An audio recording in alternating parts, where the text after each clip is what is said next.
Surprise this morning. I didn't expect it to be overcast. They keep talking about how we're going to be down in the 70s, and it's like, really? But everything looks like that. There's still a dew. So, the old rule of thumb is if it's cloudy like this, it's going to rain. Also, if it's cloudy like this, you shouldn't have a dew. But if it's cloudy like this and there is a dew, it's not going to rain. Yeah, part of them are still out there. Only a few of them right here. I think the others are in the other barn. But we'll get my last setting moved up there where you can see the sprinkler through the trees. I think there's just one more past it, the end one. Yeah, there is. I had to think about that, sorry. And run this little one over the bottom down here again. Then tomorrow's going to be more of a pain in the butt because I got to get the big one out somewhere else. I don't want to stop running it. I want to keep it running. I'll probably still end up running it in that little piece with the draw. Just because. And that over there, it looks greener on camera than it is, but that's actually finally greened up pretty good. Need to get it over that again too. Which we can still do while they're up there. They can step over the main line, no big deal.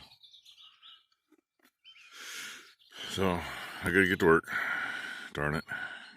There's a crack in the clouds. The camera's not quite picking it up. It's like 3 or 4 different blues and a couple of reds.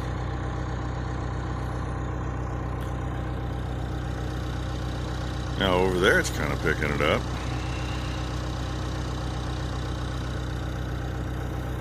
So, there we have it. And this strip looks really good. A lot of that's not quite knee-high, but close to it. And then you look where the cows have been. It'll get greener. I'm actually thinking about maybe run a full width pass through here and drag it back out here tomorrow and one-side it. Get that over there again. Get it wet. We'll see. That's what we're doing. It's 10 o'clock now. We didn't get going on this as soon as I wanted to, but it's working out all right. Been 13-14% on the meter, which is never right anyway.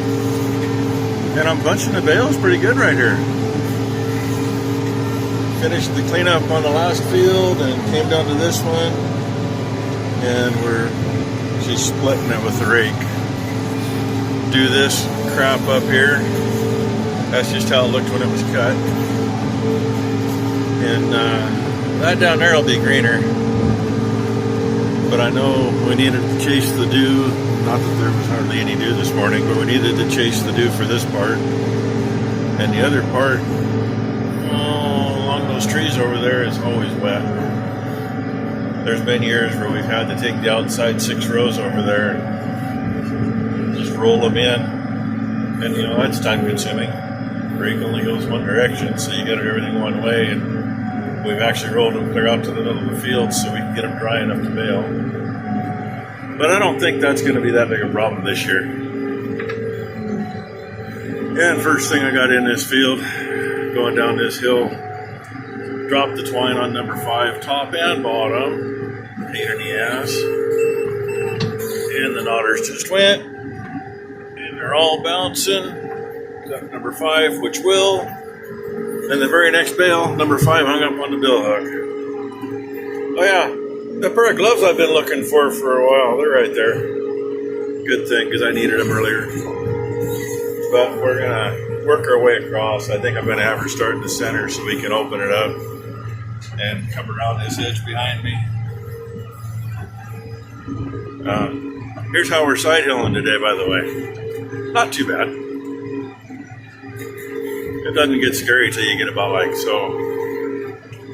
I worry more about the baler tipping than the tractor. And the fun part is I've been spinning out on a couple of corners. That corner over there, the outside couple rounds, I'm turning uphill hard left. And front end's been trying to turn and it don't want to turn. Had to use the brakes. there's just a little weight to these things. Anybody's wondering, between the tractor and the baler, when the baler's full of hay, it's right at 40,000. Outside around there was wet. Big wet spot in the middle of the screen and another one halfway up to the corner. So we'll get that later. I don't think it's going to take long to dry. A little breeze across and it'll probably dry right out. One of those kind of slimy, wet looking ones.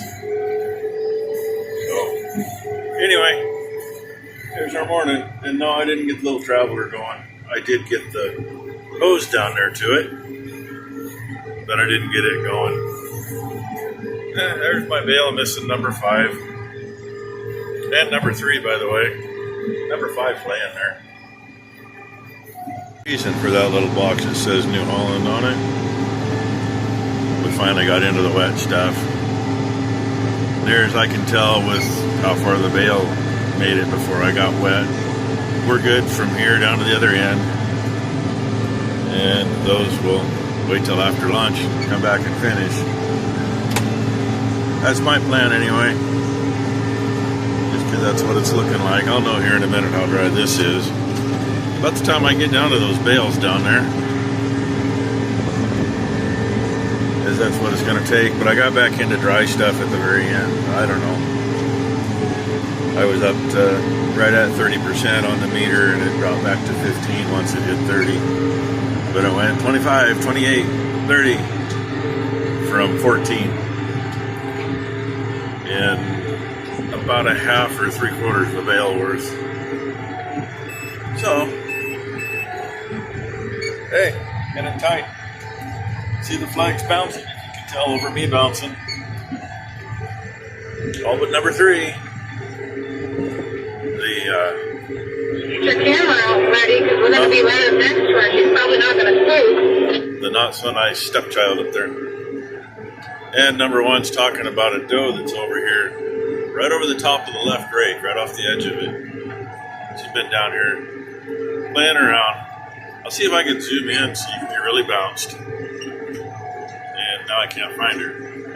She's way skinnier than she was when she must have had her babies. She's just right off the edge of the field. There she is.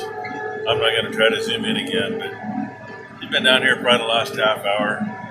She was down here farther after she crossed the field right when we started doing the other half of this run here. Oh, anyway, I'll bring you back for something. You're back for her, going back over that way. When number 1 tedder rigged this the first time, there was 2 does, and she said they were really fat.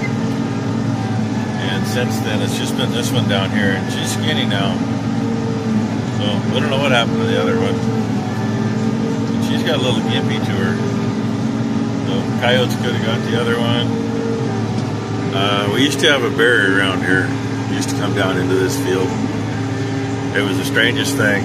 Come in here to cut, or even sometimes when we fertilized or sprayed, we'd find a deer carcass out in the middle of the field. Like, why would some asshole dump their carcass clear out in the middle of the field? And we never found any tire tracks or anything. And got to thinking about it one time when we found it. It's like, hey, it's not just what someone would dump. It's a wee bit more than that. And the guy that was working for us was baling. We used to go back and forth between the little baler and the bale wagon, and I was running the bale wagon. And he was just not too far ahead of where number 1 is right now. Having trouble with knotters. I stopped to help him. And right where I stopped, they're dancing again. Right where I stopped the bale wagon to get, I looked down, and there's a pile of purple cow shit. A nice one. And I looked over at the guy and I said, "Hey, you haven't noticed this over here?" He says, "What?" And I said, "Well, I ain't never seen a cow poop purple shit." Well, that's what we put 2 and 2 together. Figured it out. But it's been, I don't know, at least 10, 15 years since I've seen any sign down here. But it was always weird, always about the same spot in the field we'd find it.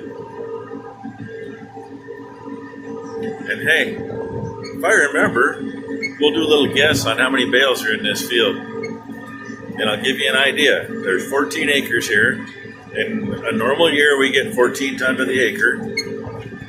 This year so far, some of it hasn't even gotten 2 ton to the acre. And these bales weigh between 1,275 and 1,300 pounds.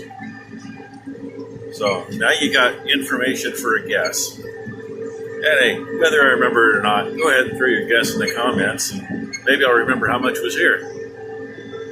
Part of that bale's off this field, the rest of it's off the last field.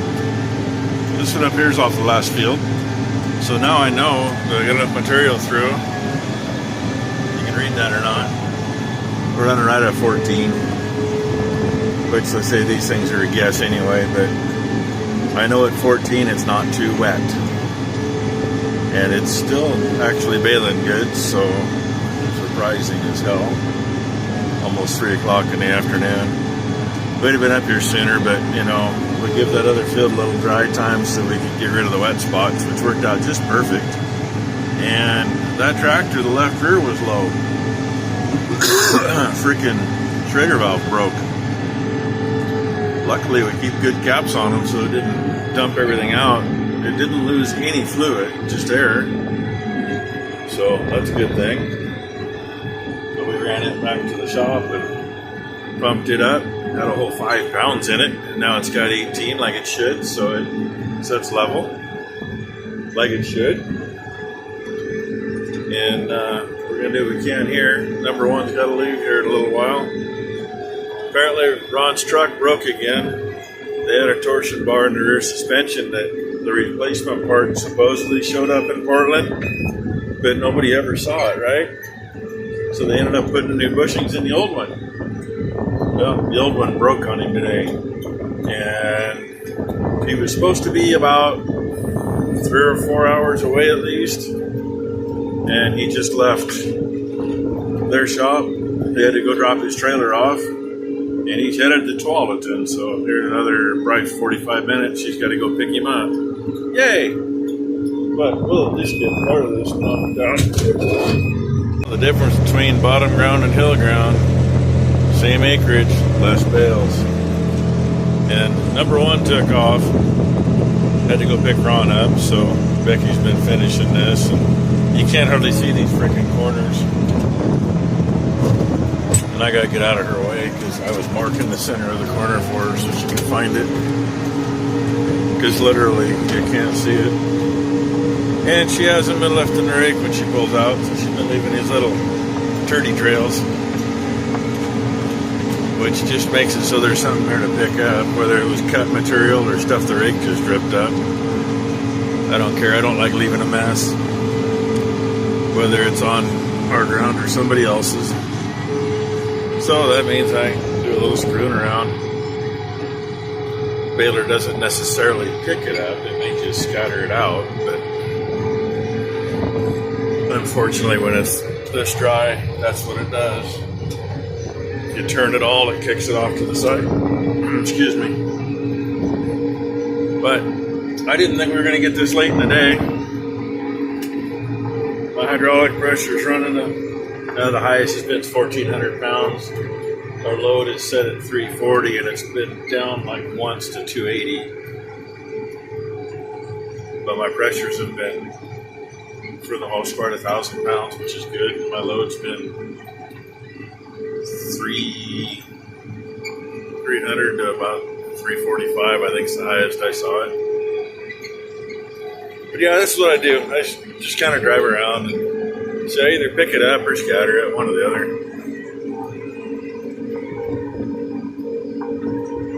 But when you're said and done, you don't see it in the field. You just see all kinds of tire tracks and wonder why. There's a chunk here, and yep, I can get to it. Hopefully swing the bender into it. So anyway, right there's the rest of what we got for now. We still got one more place, little field to do. That's really not much. I don't expect off, I think there's 5 acres there. I don't expect to see more than about maybe 2 bales. My counter says 20 on this field. And there's a piece of twine. That happens too. Had I kept going, I don't know if you can see it or not, orange piece of twine laying there. That'd be in the pickup. But I'll stop and pick it up. It happens. Give her a chance to kind of make some windrows for me. Something I can follow anyway. Okay, I'm into Massey. Moved the baler to the last field we gotta do, but it's so freaking dry. I reached down and grabbed a handful and it crumbled in my hand, so I ain't touching it tonight. And figure we just bring this home. Hopefully it'll be tough in the morning and I can get up there and rake it. It's gonna take forever to rake it because I gotta put like probably at least 6 windrows together. So that's a lot of trips to get nowhere.